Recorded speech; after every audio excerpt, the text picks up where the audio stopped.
आज मैं आपको मेरे चैनल दीपिका ग्रामर क्लासेस में पढ़ाने जा रही हूँ। पार्ट ऑफ स्पीच में हम आपको सभी चीज़ कवर कर रहे हैं, जैसे कि मैंने पहले 2 वीडियो में नाउन प्रनाउन पढ़ाया है। अब इसमें हम डिटरमाइनर्स कवर कर रहे हैं। ये जो टॉपिक है ये इस बोलने में और लिखने में हमारे हेल्प करते हैं। अगर हमें नाउन के साथ क्या लगाना है, नाउन क्या होते हैं, ये नहीं पता होगा तो हम नहीं ना बोल पाएंगे ना लिख पाएंगे, इसलिए इसमें बहुत हेल्प होता है। तो ये पार्ट ऑफ स्पीच में बहुत सारे टॉपिक होते हैं, जैसे कि नाउन प्रनाउन एडजेक्टिव डिटरमाइनर्स और प्रीपोजिशन वर्ब, तो उन सबको हम धीरे धीरे कवर करेंगे। तो आज हम लेके चल रहे हैं, आज का टॉपिक है डिटरमाइनर्स। डिटरमाइनर्स की डिफिनेशन देख लेते हैं। डिटरमाइनर्स वे शब्द हैं जो जिस नाउन के साथ प्रयुक्त होते हैं वाक्य के अर्थ को सीमित करते हैं। डिटरमाइनर्स सदैव नाउन या एडजेक्टिव के पूर्व आते हैं। ओके, तो डिटरमाइनर्स क्या होते हैं, एग्जांपल देख लेते हैं हम। तो इसमें 2 होते हैं, एक मेन होता है और एक एक्स्ट्रा होता है। मेन में क्या होता है, ए एन एंड द, ये होते हैं। तो पहले हम पढ़ेंगे ए एंड एन द, उसके बाद एक्स्ट्रा है दिस दैट दोज, ये पूरी एक लिस्ट है, आप देख लीजिएगा। तो पहले हम स्टार्ट करते हैं ए एंड द। तो उसके लिए हमने पहले देखिए, इनको क्या कहते हैं हम लोग, आर्टिकल्स भी कहते हैं। क्या कहते हैं, आर्टिकल्स कहते हैं। तो इसके 2 होते हैं, एक इंडेफिनिट आर्टिकल और एक डेफिनिट आर्टिकल। इंडेफिनिट के अंदर ए और एन आता है और डेफिनिट के अंदर द आता है। तो हम पहले ए को लेकर चलते हैं। ए जो है वो हमेशा कंसोनेंट साउंड वाले शब्दों के साथ प्रयोग होता है। आई ए ई ओ यू, ये जो हैं ये हमारे वोवल्स होते हैं। तो इनका जो यूज़ है वो एन के साथ होता है। मतलब अगर ये किसी वर्ड में जो वोवल्स हैं, अगर आप किसी चीज़ को प्रोनाउंस कर रहे हैं किसी वर्ड को, और उसमें अगर वोवल्स वाले लेटर्स हैं या साउंड वाले शब्द हैं, तो आप उनके आगे एन लगाओगे। ठीक है, जैसे कि ऑनेस्ट, ऑनेस्ट एच से शुरू होता है, लेकिन जब हम पढ़ते तो क्या बोलते हैं, ऑनेस्ट। तो एन ऑनेस्ट लगेगा, ए ऑनेस्ट, एन ऑनेस्ट पर्सन। ठीक है, तो जिस तरह से हम लोग किसी वर्ड को प्रोनाउंस करते हैं उस हिसाब से उसके आगे लगता है। तो ए कहाँ लगा, जो ए ई आई ओ यू के अलावा जो वर्ड्स होते हैं उनमें क्या लगता है, कंसोनेंट साउंड वाले में क्या लगता है, कंसोनेंट क्या हुए हमारे, जो ए ई आई ओ यू के अलावा जो शब्द होते हैं उनको उनके साथ में लगता है ए। जैसे कि अबुक, अगल, अकाउ, वॉवल वाले साउंड होते हैं, उनका प्रयोग होता है एन, इंक, एन, एलिफेंट। तो आपको बात समझ में आ गई होगी कि ए ई आई ओ यू के अलावा जो वॉवल्स होते हैं, ये वॉवल्स होते हैं, इनके अलावा अगर कोई भी वर्ड आता है तो उन्हें कंसोनेंट के साउंड वाले शब्दों के आगे ए लगेगा। तो आगे चलते हैं, डेफिनिट आर्टिकल। डेफिनिट आर्टिकल यानी द, इसका प्रयोग निश्चित भाव प्रकट करने के लिए होता है। ठीक है, जैसे कि किसके आगे लगता है, river, valley, sea, sky, earth, mountain, name of the book, nation, ship, इस तरह से जो भी होते हैं इन सब के आगे लगता है। एग्जाम्पल हम देख लेते हैं, the Ganga, the Himalaya, the sun, the Ramayana. ठीक है, अभी द इंग्लिश, ये एक जाति को प्रेजेंट कर रहा है, the English, English peoples. The people मतलब गरीब लोग। विशेषण से पहले द लगाकर नाउन का भाव प्रकट होता है, तो वो क्या होता है, द ग्रेट अकबर। बात समझ में आ गई, जैसे कि कोई ग्रेट किंग हो तो उसके आगे अगर आप लगा देंगे तो उसके नाउन का भाव द ग्रेट, मतलब कोई बड़ा बड़ा आदमी, द ग्रेट अकबर। ठीक है, तो एक्स्ट्रा एग्जाम्पल क्या है, दिस दैट दिस दोज। तो दिस है, दिस सिंगुलर के साथ प्रयोग होता है और निकटता को दर्शाता है। जैसे कि एग्जाम्पल देख लेते हैं, this is a beautiful ring. ठीक है, और दैट का प्रयोग ये भी सिंगुलर के साथ होता है, लेकिन ये दूरी को दर्शाता है। ठीक है, मतलब कोई चीज़ दूरी पर रखी है तो उसको दर्शाएगा। जैसे कि that is an old house, that is an old house. देखिए यहाँ पे ओ लगा है तो इसलिए यहाँ पर एन लगा। ए ई आई ओ यू के साथ एन लगता है, याद रखिएगा। दीज का प्रयोग प्लूरल के लिए होता है लेकिन निकटता को दर्शाता है। ठीक है, example, these mangoes are sweets. Those का प्रयोग प्लूरल नाउन के साथ होता है और यह दूरी को दर्शाता है। ठीक है, दोज ग्रेप्स आर स्वीट। बात समझ में आ गई? इसका एग्जाम्पल था दोज ग्रेप्स आर स्वीट्स।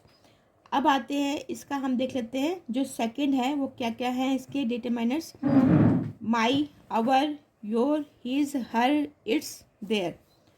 ये पॉजिटिव केस के प्रोनाउन हैं। वे सिंगुलर अथवा प्लूरल नाउन के साथ प्रयुक्त होकर उनके संबंध को बोध कराते हैं। मतलब कि ये जो नाउन है उनके साथ अगर ऐड किया जाए तो उनके संबंध को बताते हैं। जैसे कि देयर क्लोथ्स आर न्यू, तो देयर क्लोथ्स मतलब उनके कपड़े, मतलब यहाँ पे बहुत सारे लोगों के कपड़े हैं।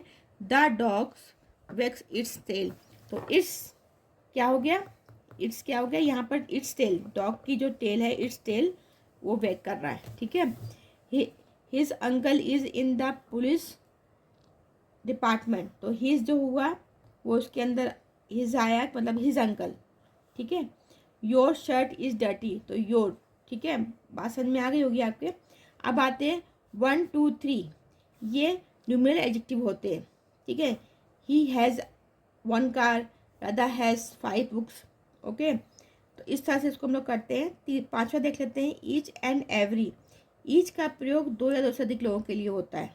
ठीक है, और जैसे कि एग्जांपल देख लेते हैं, each of the 2 boys. Every, every जो होता है वो समझ समूह को दर्शाता है। ठीक है, जैसे कि एवरी शीट्स वॉज टेकन। कुछ, सम का मीनिंग क्या होता है, कुछ। एनी का मीनिंग क्या होता है, कोई। नो का मीनिंग होता है नहीं। तो इनको हम लोग जब सेंटेंस बोल रहे होंगे, लिख रहे होंगे, उसको उस हिसाब से जहाँ पे सेंस आ रहा होगा उस हिसाब से प्रयोग करेंगे। तो पहले हम देख लेते हैं कि हम क्या क्या प्रयोग करने वाले हैं, किसमें किसमें। सम का प्रयोग इंट्रोगेटिव और अफर्मेटिव में कुछ के अर्थ में होता है, तथा नो एंड एनी का प्रयोग नेगेटिव तथा इंट्रोगेटिव सेंटेंस में होता है। बात समझ में आ गई होगी। आपको बेसिक चीज़ें पता होनी चाहिए, इसलिए मैं आपको हिंदी में समझाती हूँ, थोड़ा इंग्लिश में समझाती हूँ ताकि आपको पूरी बात समझ में आ जाए। He has bought some books. ठीक है, तो he has bought some books, तो सम कहाँ पर लगा, कुछ किताबें। ठीक है, have you bought any book, तो यहाँ पे एनी क्या लगा, एनी मतलब कोई बुक खरीदी तुमने। No, he has no bought any book. ठीक है, तो यहाँ पे नेगेटिव हो गया, नो का यूज कहाँ हुआ, he has not bought any book. ठीक है, अभी ऑल, 7वां नंबर क्या है, ऑल और बोथ। तो ऑल का मतलब होता है सारा और बोथ मतलब होता है दोनों। तो यहाँ पे हम लोग देख लेते हैं, जहाँ पर इनसे का सेंस होगा उससे हिसाब प्रयोग करेंगे। एग्जाम्पल देख लेते हैं इसका। All the mangoes are sweets. ठीक है, ऑल मतलब सारे। Both Ram and Shyam are strong.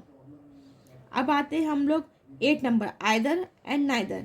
देखिए आइदर 2 तरीके से होता है, आइदर और नाइदर नॉर। ठीक है, तो यहाँ पर या तो नहीं तो। ठीक है, अभी आते हैं हम लोग इसका एग्जाम्पल देख लेते हैं। मीनिंग, आइदर सीता और गीता विल कम, मतलब इनमें से कोई एक आएगा। ठीक है, either car will do, neither Sita nor Gita come. ठीक है, तो नाइदर, ना ही सीता आई और ना ही गीता आई, इसका सेंस यहाँ पर ये है। नाइदर कार विल डू मतलब कार काम कर ही नहीं रही है। ठीक है, तो इस तरह से ये सेंस है। अभी आते हैं हम लोग मैनी एंड मच। मैनी का प्रयोग संख्या प्रकट करता है जिससे गिना जा सके। ठीक है, मच का प्रयोग परिणाम का प्रयोग किया था जिसे यह नहीं जा सकता है। ठीक है, उसके आगे हम मच का प्रयोग करते हैं। तो देख लेते हैं कैसे प्रयोग करते हैं। Example, there are many boys, तो बॉयज़ काउंटेबल हैं, तो many boys in the garden. The tank contain much water. ठीक है, तो ये जो मच है ये वाटर काउंट नहीं किया जा सकता, इसलिए यहाँ पे क्या लगा, मच लगा। अब आते हैं हम लोग few, a few, the few.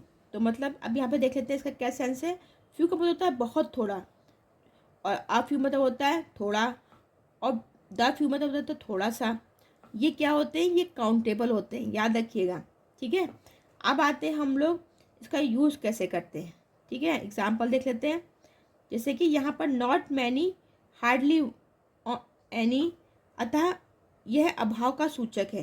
ठीक है, example, few boys can do this work.